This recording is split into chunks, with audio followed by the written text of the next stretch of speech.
MAGA Mike Johnson, the Republican Speaker of the House, it seems like he was just hit by an avalanche of nightmare news and he's not handling it well. I want you to watch just his response to what took place in the past 24 or 12 hours even or so. So MAGA Mike got hit with the news that these 20,000 emails of Jeffrey Epstein were released. And no, MAGA Mike, no one's cherry picking. The more you look through that batch of 20,000 Epstein emails, the more devastating it is for Donald Trump. I mean, horrific stuff that we've covered in detail here on the MeidasTouch network. And then, of course, the discharge petition was signed by Adalita Grijalva, the 218th signature. That means the Epstein file release will go for a vote before the full House of Representatives, and MAGA Mike's gonna have to put it up for a vote. And now we're learning there could be defections of MAGA Republicans who will now be voting with the Democrats to release the Epstein files. Yeah,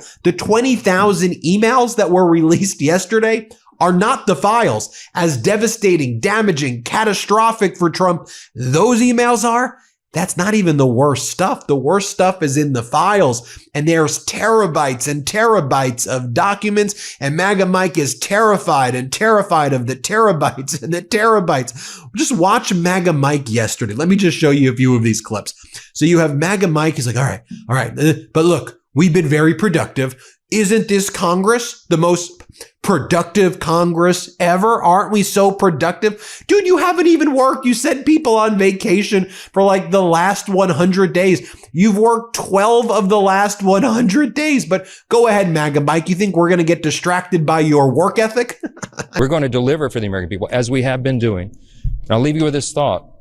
There's a split screen in America right now. There's a split screen. On one side of the screen, you have President Trump and the Republican majorities in the Congress and the Senate and the House doing the work for the American people.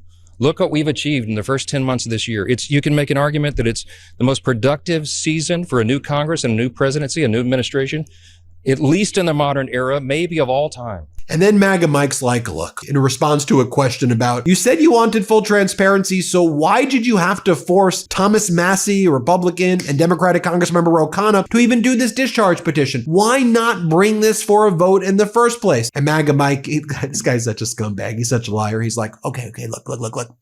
We did it for the victims. The way the discharge petition read, it hurts the victims. So we're just trying to save the victims. No, you are covering up for a child sex trafficking ring, the PPP, the Pedo Protection Program, and you are complicit. So you can hold up that Bible of yours, but we all know what you are doing, MAGA Mike.